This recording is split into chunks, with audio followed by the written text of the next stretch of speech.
So, it is June the 4th, 2020, day 7.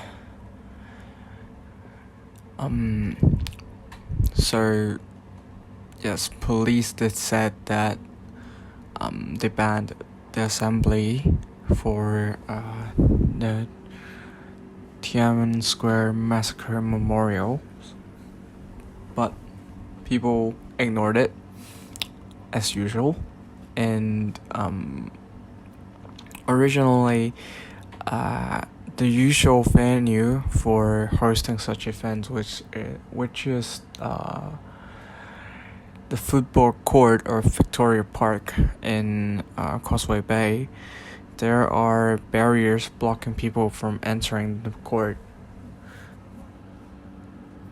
However, people soon removed it, and they did assembled in the football court.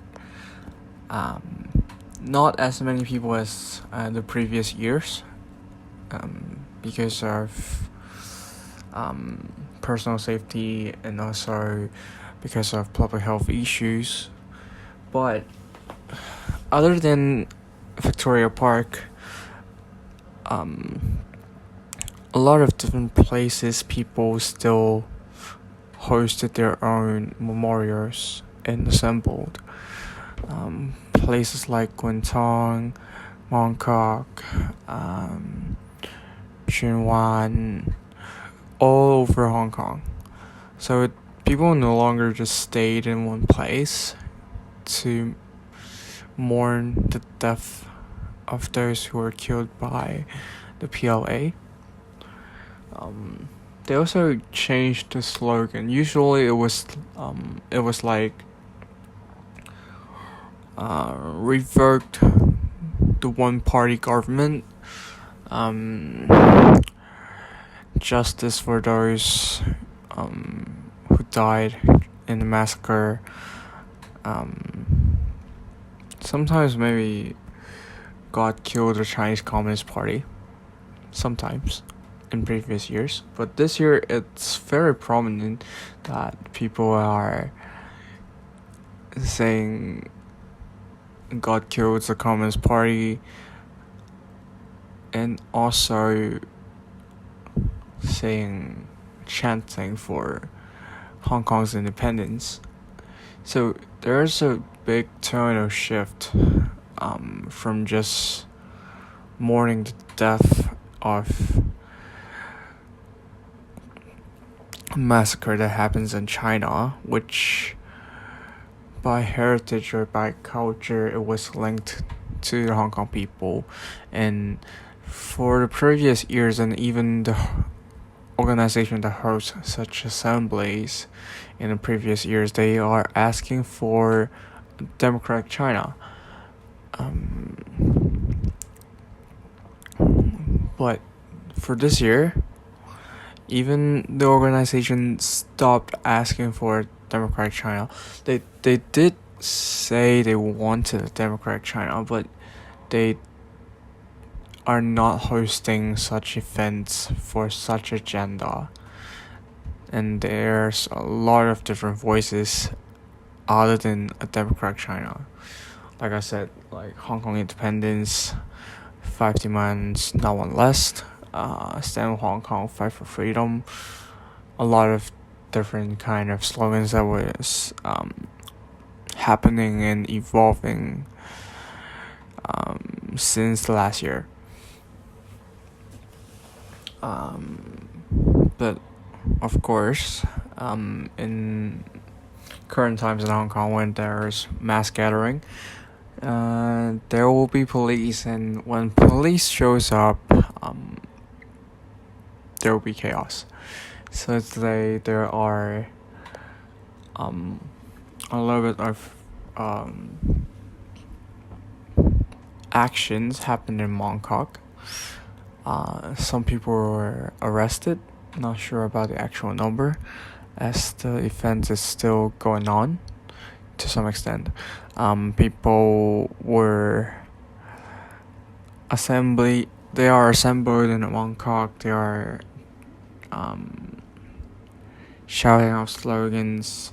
Then the police came. The usual stuff. They said you are attending an unlawful assembly, and you must disperse. If not, we will use forces to force you to go away. So people definitely won't listen to it, and the police start arresting people. They are armed with the pepper bullet guns. They are not live rounds, but they are riot gears.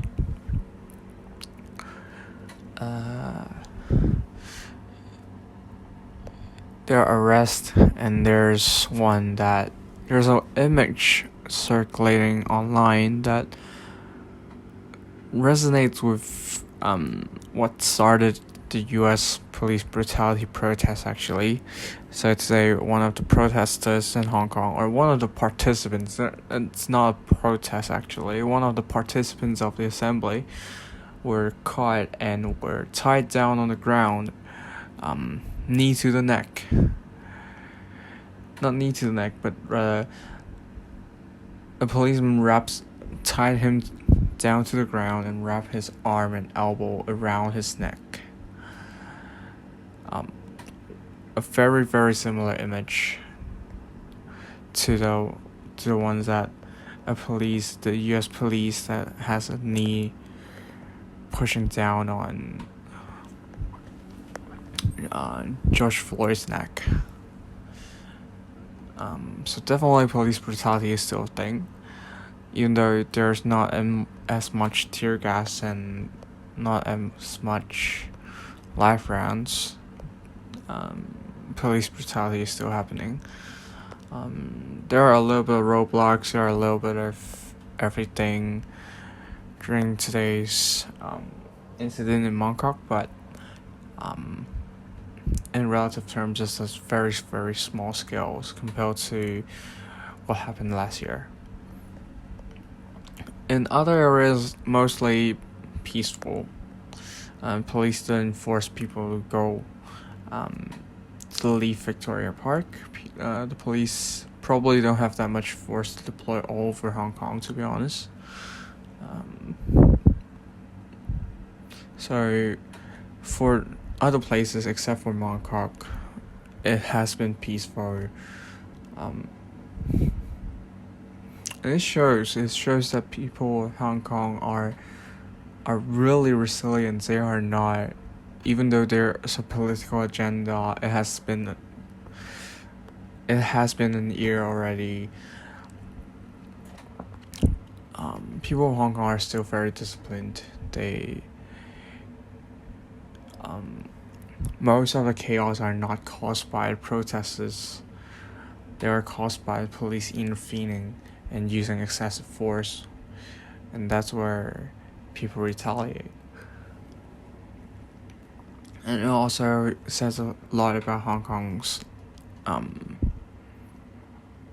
main agenda of the protest. Like, direction of protest has shifted heavily from just asking for withdrawal from the extradition bill to the 5 demands to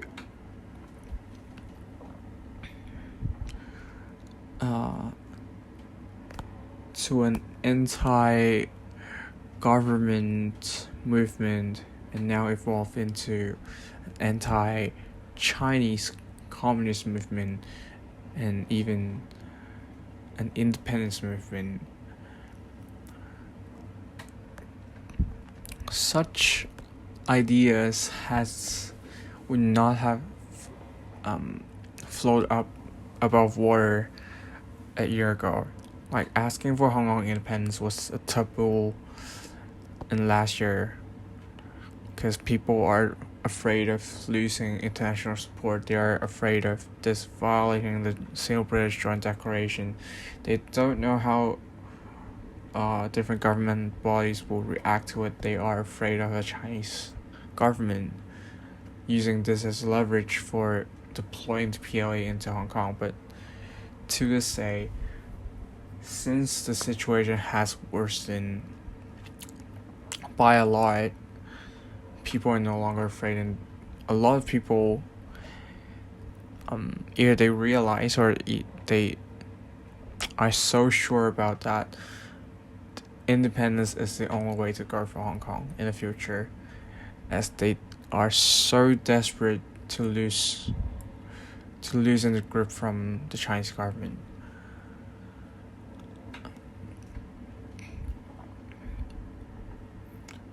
So that has been the update on the general movement of the protests of Hong Kong. International news-wise, there's not much. Still a lot of talks around BNO, and definitely a lot of people are afraid of it. So the applications for renewing BNO or even applying for BNO are skyrocket. They're going up so fast, and because according to the British government, there are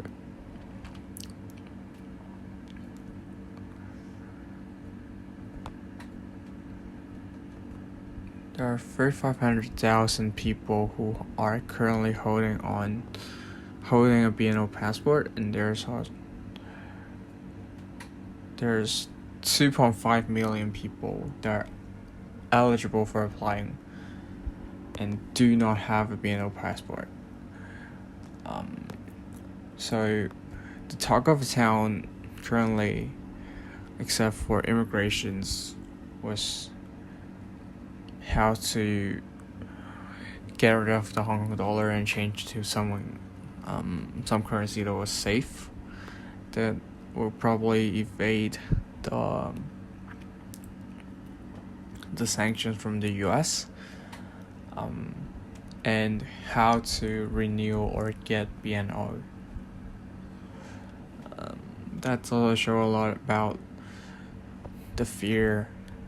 It's so true that people, even though they are still protesting, they are still coming out showing that the movement's not dead. They are still asking for democracy or even independence. They are so afraid they need a plan B, C, or D. There's international support. There's talk around the globe that US, UK, Canada, Australia, New Zealand, and a lot of other countries that at least supports the Sino-British Joint Declaration that asks China to obey it. Some even went a little bit further of supporting Hong Kong having true democracy. People are still scared. People are still uncertain. They are still a little bit hopeless, that they are so unsure about their future. They are holding on whatever they can. They're finding whatever ways they could to just have a life they previously had. More or not, it's the period of the colonial instead of the Chinese ruling. It's a little bit long, but that's it. That's it for today. And yeah.